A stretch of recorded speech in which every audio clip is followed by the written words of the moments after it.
So apparently Michael Myers is getting his own TV show.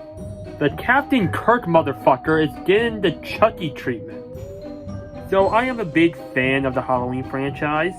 It got me into the horror genre. That said, the Halloween movies have different continuities. There's one timeline where Michael is an old man, where he's terrorizing a private school. Hell, there's even one where he impregnates his own niece. Yes, that actually happened. Fuck my life. But besides the point, after the end of the recent trilogy of films with Halloween Ends, Miramax announced plans for a Halloween TV series. So I figured, why not make a video on what I would do if I were in charge of making a Halloween TV show. I'll be taking inspiration from the novelization of the original film, along with a graphic novel that I read a bunch of years ago, along with Rob Zombie's Halloween, because I think there's really interesting ideas in that film. This is my interpretation of what I want a Halloween TV series to be. If you have your own opinions about it, hell, even if you have your own ideas for a Halloween TV series, leave it down in the comments. I would really like to hear about it. But here's my vision for a Halloween TV series.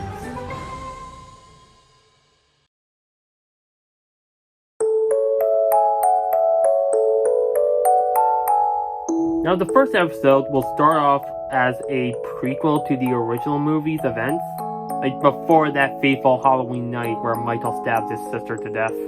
I would actually have my version of the Halloween story to start off like how Rob Zombie started his film. But unlike Zombie's version, the Myers family is a typical suburban family. And Michael Myers is just a normal-ass kid. Michael Myers talks. He has a fun dynamic with Judith. Speaking of which, I will actually have the entire episode be in the perspective of Judith Myers. We get to know about her character.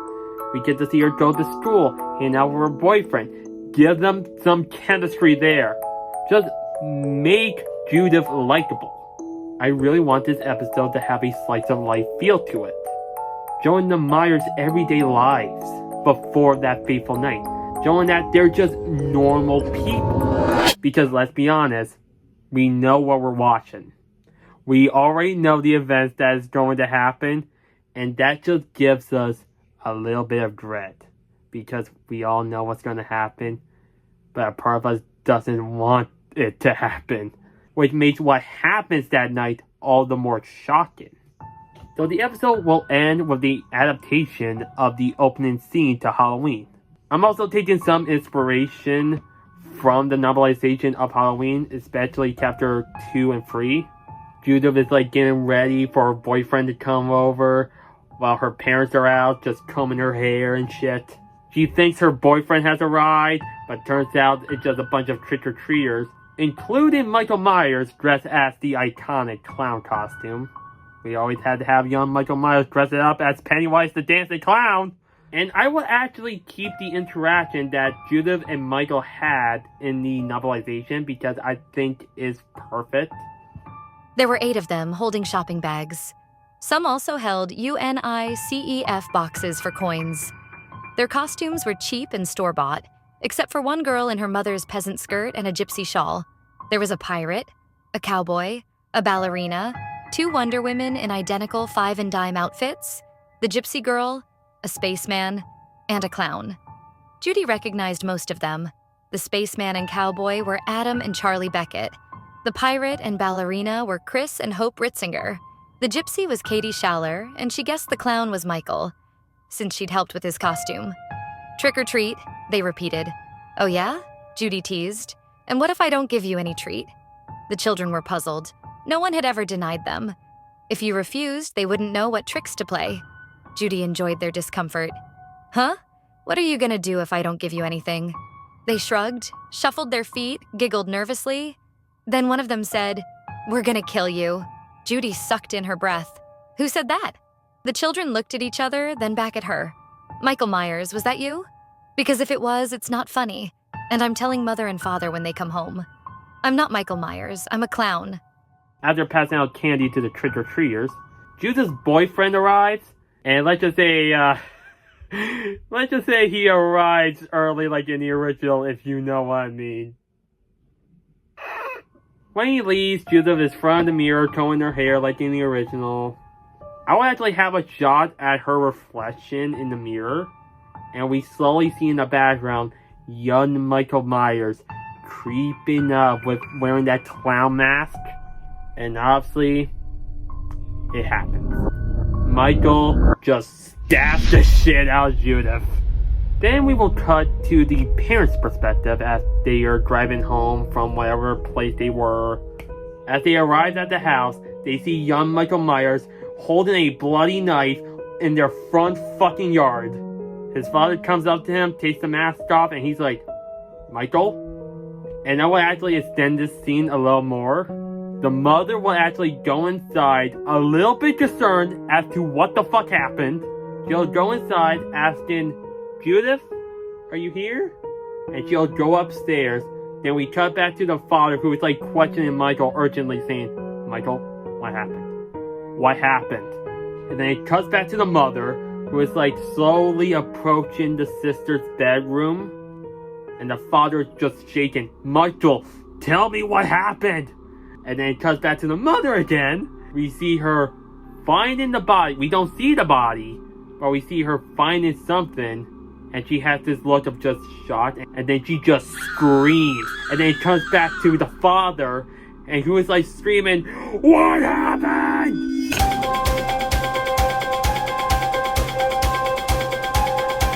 Okay, so after episode 1, what do I envision my Halloween series to be?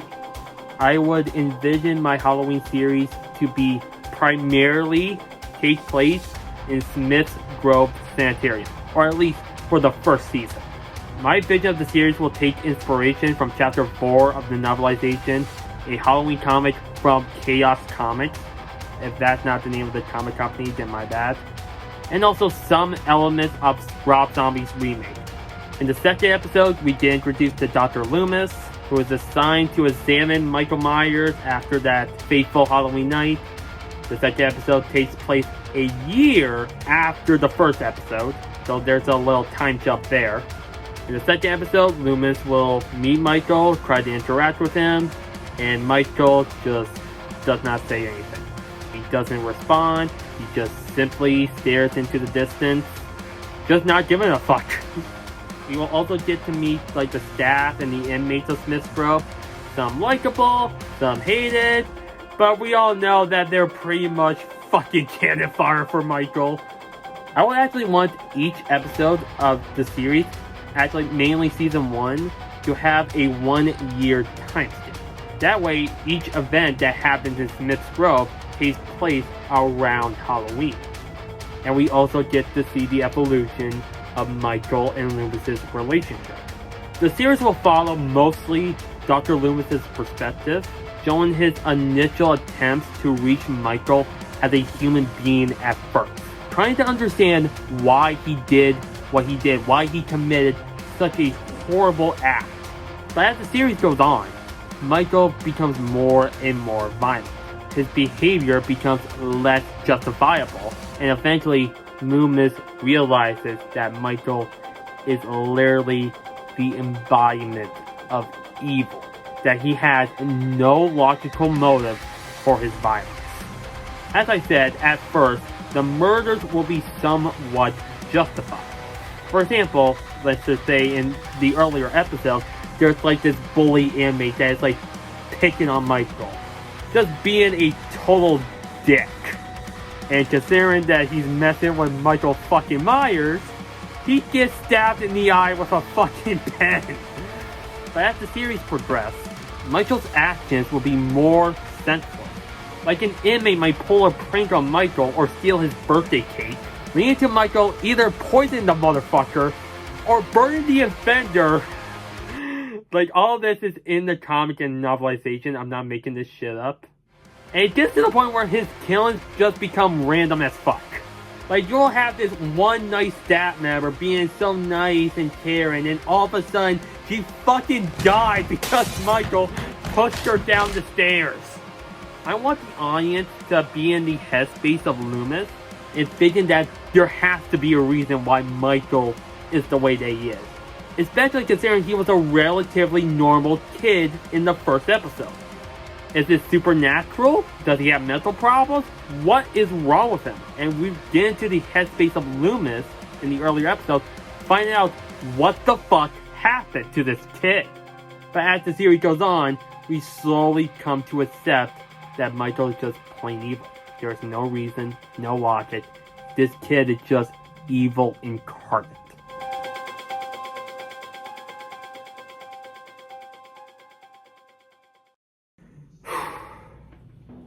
Okay, let's talk about the mask.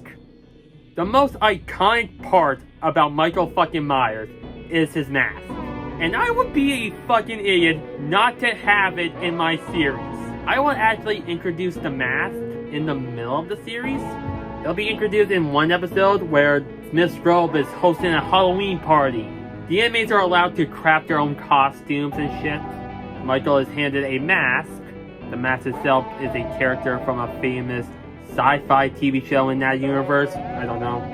Name a generic sci-fi show, whatever. And this is where he crafts his iconic mask.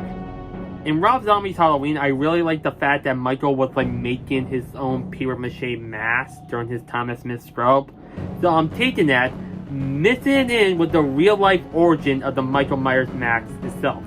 As most Halloween fans know, the original Michael Myers mask was made from a Captain Kirk mask. The Michael Myers mask is literally a Captain Kirk mask, spray painted white.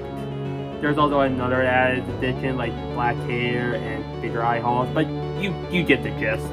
This will also give Myers some sentimentality towards the mask itself. He literally made the thing himself. And later that episode, during the whole Halloween party, the power goes out and Michael Myers commits his first murder wearing the mask. Just imagine, just a girl fishing for apples, the power goes out, and then we see the silhouette of the mask, and he just grabs the girl's head and just fucking drowns her. I'm sorry, I'm a big fan of Michael Myers and the Halloween franchise. And by that point, I will actually have Michael wear the mask all the time. That becomes his new face. After that point, we rarely see Michael Myers' face, and we only see the mask.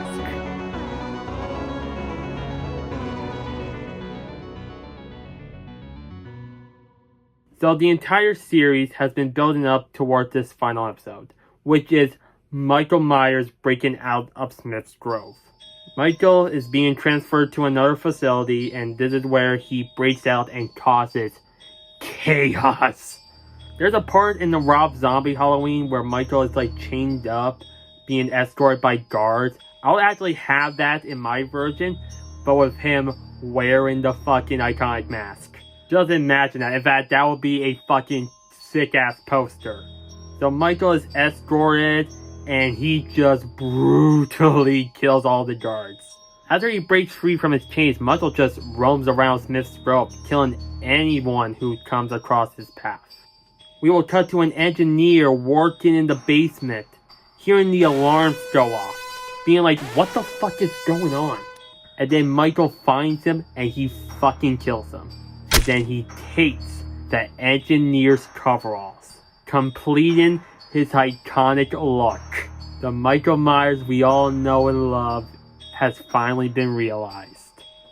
Then there's this tense scene where a security guard is just roaming around Smith's Grove, coming across the chaos that Michael left in his wake. There are bodies, blood, just this overall tense and quiet atmosphere as the cop is where is he? Where is he? But in the background, you can see Michael slowly approaching him, watching him, waiting for the right moment to strike. And eventually he does. Michael kills him in the most brutalist fashion. And then after he does, he just looks at his corpse and gives his signature head tilt. After that, Dr. Loomis arrives and he finds the facility in complete chaos. Inmates are running free. The staff are mostly dead or injured. And Michael is gone. He is just not there. He is disappeared. And Loomis is like, oh, fuck. I consider ending the episode in two ways. The safer option is introduce Laurie Strode, setting up the retelling of the original Halloween. The other option is much more intriguing. Why not we do something new? Because let's be honest, we have seen Laurie Strode versus Michael being done to death. Why not do something a little different? What if I reveal that Judith Myers in my continuity survived that fateful Halloween night? Which sort of makes Judith the new final girl of this Halloween series. But either way, no matter what option happens, Dr. Loomis already knows where Michael is going. We cut to Michael looking out and staring at his old childhood home. He gives his sinister head tilt.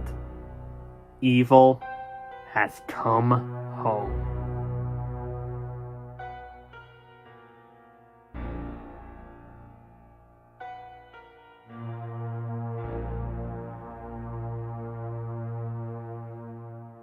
And that's how I make my Halloween series. Let me know your thoughts and your opinions. Would it be interesting if Judith Myers survived and become the new final girl of the Halloween franchise? Let me hear your thoughts. If you enjoyed this content, please like and share. Thank you so much for watching, and have a great day.